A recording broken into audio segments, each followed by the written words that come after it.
Good morning to you, viewers. Let's begin what's trending with the drama that erupted in the Senate on Thursday as Senators Ndume and Oshiomle and Ndume engaged in a heated confrontation during the screening of former presidential aide Rufai and Abati for an ambassadorial position. The tension began when Oshiomle attempted to defend Abati's nomination, praising him as a pragmatist who serves Nigeria's interests. However, Ndume insisted on following proper Senate procedure, triggering a sharp exchange. Let's take a look. My name is Rufai and Abati. I was a special assistant to the president on new media. I'm an author, and I'm glad to be here. Thank you for having me. Until you are called, you cannot shut me down. No, he's not talking to you. I have the authority of the chairman. Please go ahead. Chairman, you cannot exercise power that you don't have. You don't exercise Chairman, power. I want to thank you, Senate leader and my colleagues. I cannot be intimidated by people who go here and there. And here I will proudly say I was a governor, which is a head of a subnational government. And so when I talk, those who are not the governors should listen. Governors come to Senate. You have to have, Governors, you struggle to... Your Excellency, the power of example that he is a pragmatist.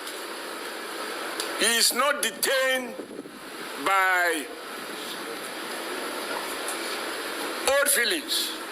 You may have doubt, suspicion about anyone until you have the opportunity to so perform. Indeed, you don't know anyone until you give him the driver's, you hand over to him the steering of a vehicle.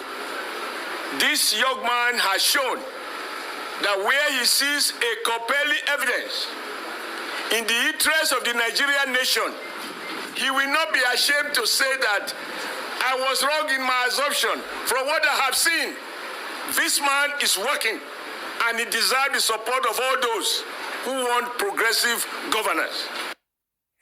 Senator Ndume and Oshiomle there put his full weight behind Rufai and Abati. Well, Abati was eventually cleared and asked to take a bow and go. The senators' clash highlights the controversy surrounding Abati's nomination, given his history as a vocal critic of President Tinubu during the 2023 election. And I'll take some reactions. Can I have this person wrote, Senate clears Abati as ambassador. The same guy who called Tinubu drug lord last year, bro went from Twitter troll to diplomatic flex. Niger politics, where enemies upgrade to envoys. Well, another ex-user, if you can have the other ex-users post on X, wrote, my respect for Reno is rooted in my realization that he has an excellent command of economic and historical facts and figures, among other interests, especially as they pertain to Nigeria. He's an asset to any administration he supports. Reno will be a good representative of Nigeria. And finally, another ex-user wrote, Senator Adams should know that executive power is dead on arrival in the Senate. The "I was a former governor" statement is nothing but political intimidation, and as expected, none of the senators bought it. He should do better next time. Nigerians are always watching.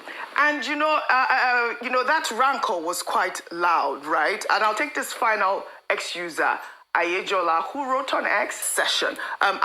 Before I come to you, I'd also like your thoughts on Rufai and Abati, being cleared, and of course the kind of eruption that occurred in Senate. Meanwhile, the Senate Committee on Foreign Affairs granted the take a bow and go privilege to several female ambassadorial nominees, including former Senator Grace Bent and former Oyo First Lady Florence Ajimobi. The screening, which entered its second day on Thursday, saw the female ambassadorial nominees asked to simply introduce themselves and exit without rigorous questioning. Let's take a look. My name is Fatima Florence Ajimobi, wife of late Senator Abiola Ajimobi from Oyo State. I appear before... Finish. We all know you. Finish. Thank you. is Erelu Angela Ayodele Adebayo. Thank you. My name is Oluwajimika Ayotunwa Olumilua, the wife of the former governor of Old Ondo State, Evangelist Bamidele Ishola Olumilua. Senator Professor Nora Ladi Dadut of the 9th Assembly. And I am glad to be here from Plateau State. 9th Assembly, take a bow and go. All right, take a bow and go. But you know, Senate Leader Okoyemi Bamidele defended the bow and go procedure, saying that it applies to individuals with established and verifiable records of service, adding that, you know, their legislative history and public profile are already well known to lawmakers. The inclusion of accomplished women in Nigeria's diplomatic corps represents an important step towards gender balance in foreign service. President Tinubu's ambassadorial list includes 10 women, 4 on the career diplomats list, and 6 as non-career diplomats. I mean, those women, you know, they were quite heavy. Their profile, former governors' wives. Of course, we also saw the first, you know, Senate leader from the North. I think it's Grace Bent as well. Your thoughts? Okay, so I think they robbed, deprived Nigerians of an opportunity to listen to people who would go on to represent the country in the foreign missions. I'd said you earlier, mean with the bow and go? With the bow and go, yes. And I'd call them, you know, all people that they're allowed to bow and go. Bow and go, Senate, take a bow, Senate. And the explanation that Senate Leader Okoyemi Bamidele gave is a departure from what the President of the Senate, Akpabio, said when there was a suggestion for the Minister of Defense to bow and go. He said that was such an important role. So it wasn't because his public records was not in, his records were not in the public, or we didn't know what his antecedents or his experience was. It was the fact that Nigerians deserved to ask questions based on the specific new role they were about to take. With the women, I appreciate and admire most, if not all, of the women who have been nominated. And that's why I wish that Nigerians also got the opportunity to listen to their ideas, to have an opportunity to encounter their brilliance. And we were robbed of that again because they said, oh, take a bow and go. Whilst it looks like a nice way to support all women, but I do think that sometimes it undermines the intellectual capacity and the experiences of women, because sometimes what it then means is that you feel like a woman got her position because she's a woman, or they just allowed her to have an easy way out. And so they fell flat on their face, and it's quite a disappointment. Yes, Rufai, you had something to say about it. So, you see, my fear is the mockery we've become as a nation and the mockery of democracy. Is that a pun? No. It's the mockery of democracy. No, I'm asking whether it's a pun. No, I'm making a clear statement that the mockery of democracy. She talked about Reno mockery, and you are talking about mockery. I'm talking about the mockery of democracy, and I'm going to elucidate with some rhymes, right? Mockery or mockery. I'm going to elucidate with some empirical facts. Okay. You see, we have turned government job and screening as though it's something that we should do with a laissez-faire attitude, which is wrong. You see, we claim we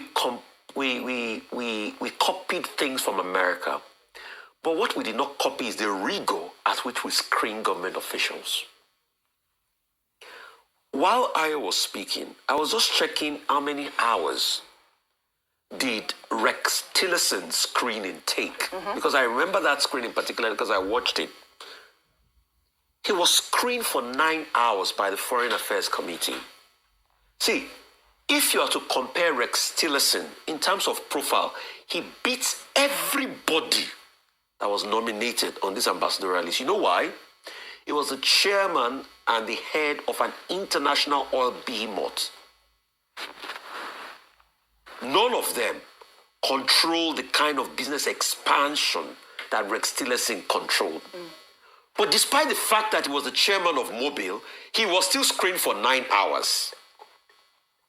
If it was Nigeria, they would say, oh, he's a chairman of a company like Mobil, a world multinational. Let him go and take a bow.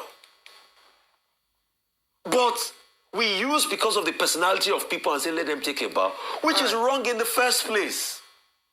We could have allowed those our lovely, great, valiant women to express themselves. It would have been lovely to see. You see, Ayo, I made mention, and they're so intelligent. I made mention of Bukola Saraki, being the only Senate in recent time that had that similitude of rigor, All right, was because you remember the Bukola Saraki ministerial screening, where you had the Amechi situation that went on for hours, where you even had Aisha Abubakar that couldn't talk about her portfolio, that cried out and was stepped down. all right. She was a woman. So what happened to us? So some will say, okay, Bukola Saraki had his own squabbles with Buhari government and all of that. He was fighting for political survival and all of that. But it is shocking. That's why I say it's a mockery of democracy. Mockery of democracy. The way we now take critical national positions, the screen of critical national solution, as joke and laissez-faire. And for the likes of Mr. Ndume and what's it called? Adam Oshiomle. We didn't buy the script. It was a script. We didn't buy it. Okay. It was not needed. Dr. Abati, only 30 seconds because we have discussed this at length. You wanted to make a point. I have different points to make. Yeah. The first is that Baron de Montesquieu, 1748, in the spirit of law, propounded the theory of the separation of powers. This National Assembly does not seem to convince us at all that it understands that principle. At all. Two, I align myself with the idea that nobody should be asked to take a bow and go. Yeah. Because Nigerians have been raising concerns, and those concerns should have been addressed. Emmanuel, the man from Ekiti State, he was asked to even name the 3 senators representing him. He could only name 2 of them. So why is his own an exception? Number 3, you made the statement that these are distinguished women, competent women. I don't know that. You don't become a distinguished and a competent woman and worthy of ambassadorial designate so because you were a veteran in the bedroom. Because so are you doubting? Sorry, are you? No, I've not finished. I've not finished. So are you doubting my point? No. Okay, Because you were the wife of a former governor. I have their profiles. You don't become. I have their profiles. Then let us prove it. That's why I made that statement. Let us prove it on the floor. Let us hear from them. Yes. Don't let us assume. Okay, good. Number 4, there is a new morality that seems to have emerged in Senator Oshiomle's definition of pragmatism, which means that if you abuse a sitting president, you call him all kinds of defamatory names, and then you turn around and you say, okay, it's now the best thing since the invention of a toothpaste. All right. Then you say the president is large-hearted. The danger here, going forward, is that a lot of younger persons will say, well, let me abuse the president and then change my mind tomorrow. Yeah. The president is large-hearted. Then he will come and reward me with an appointment. All right. Final point is that one of the senators said, it does not stop at the committee level, that it will still go to plenary. Yeah. We hope that the Senate will take advantage of that and present on the floor of this plenary a more rigorous process. And they should count votes, not vote vote, not voice vote. We must know the senators that voted in favor of every ambassador. Please, I beg. No problem. I want to